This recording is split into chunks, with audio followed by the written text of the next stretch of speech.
Oli, me presento, soy Yareli Hernández Montejo y vengo a hablar del tema del romanticismo. Si bien sabemos que el romanticismo es un movimiento artístico y literario que surgió entre los finales del siglo XVIII y comienzos del siglo XIX en Alemania e Inglaterra. La principal característica del romanticismo es dar prioridad a los sentimientos, acceder al yo como entidad autónoma y la nostalgia de paraísos perdidos representados habitualmente en el recuerdo de la infancia o de una nación.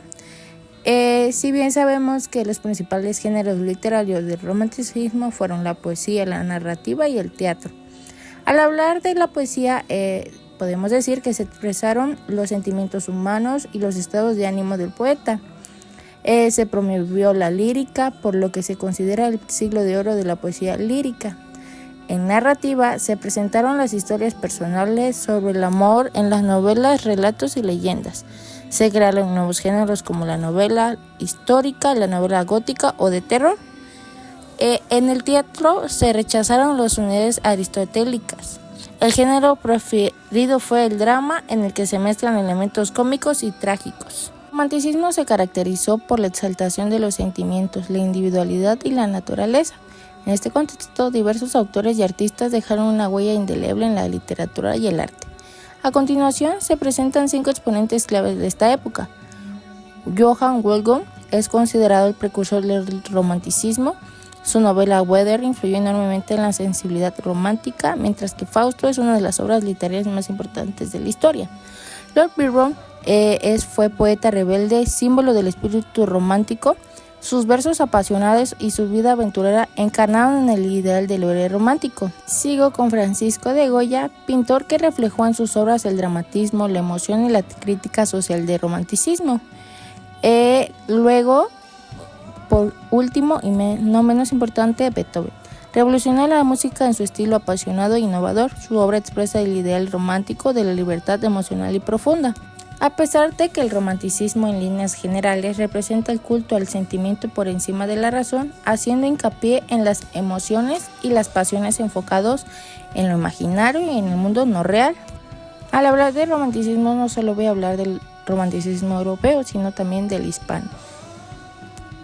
Al encontrar una diferencia entre ellas es que el romanticismo europeo expresa primordialmente el yo sentimental, el americano representa más un romanticismo social y político. El romanticismo europeo fue una reacción contra el clasismo, mientras que el romanticismo americano surgió en una reacción a la tiranía y la lucha social por los pueblos. Al hablar del romanticismo, también tengo que hablar del romanticismo no solo europeo, sino también hispano. Si bien sabemos el romanticismo europeo expresa primordialmente el yo sentimental, el americano representa más un romanticismo social y político. El romanticismo europeo fue una reacción contra el clasismo, mientras que el romanticismo americano surgió en una reacción de la tiranía y la lucha social contra el pueblo. También podemos hablar de unas coincidencias, ya que comparte características estilísticas como la subjetividad, la imaginación, la exaltación de los sentimientos y la idealización de la naturaleza.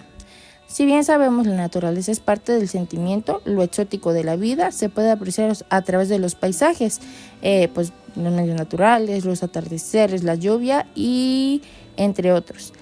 Al igual que rechazaban la visión racional y científica del mundo, propagando por la ilustración, abrazaban lo irracional, lo misterioso y lo subjetivo, explorando los aspectos más oscuros y pasionales de la experiencia humana. Para representar las características del romanticismo en una obra, escogí El Matadero de Echeverría. Podemos encontrar que una de las características principales es la crítica social y la política, la segunda la exaltación de la emoción y lo irracional, uso de lo grotesco y lo macabro, contraste entre civilización y el destino trágico del héroe. Explicar la crítica social dentro de esta obra es una alegoría a la situación política de Argentina bajo el gobierno de Juan Manuel de Rosas.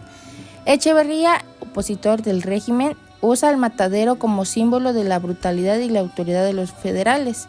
La exaltación de la emoción y la racional está cargado de sentimientos intensos como la indignación, horror y la desesperación, al igual que muestra la violencia descontrolada de los carniceros y la ira del unitario, reflejando el dominio de las pasiones sobre la razón.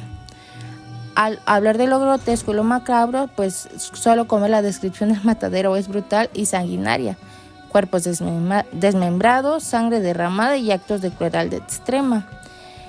Pues la civilización es representada como el joven unitario, oculto y racional, y lo Barbie simboliza por lo carnicero y el matadero. Este contraste es clave en la literatura romántica argentina, especialmente en la obra de Domingo Faustino Sarmiento. El destino trágico del héroe podemos verlo en el protagonista. Pues es un joven unitario, es una figura romántica clásica, un individuo noble de la lucha contra el entorno hostil. Sin embargo, su destino está marcado por la fatalidad y la muerte en medio de la violencia del matadero, reflejando el pensamiento, pues lo pesimismo del característico del romanticismo. Para concluir, tenemos las conclusiones. El matadero de Echeverría plasma varios elementos esenciales del romanticismo, desde la denuncia política y la exaltación de las emociones hasta el uso del contraste y el simbolismo de la naturaleza. A través de un relato crudo y apasionado, el autor construye una poderosa crítica social que sigue siendo relevante en la literatura argentina. Esto es todo, muchas gracias y nos vemos.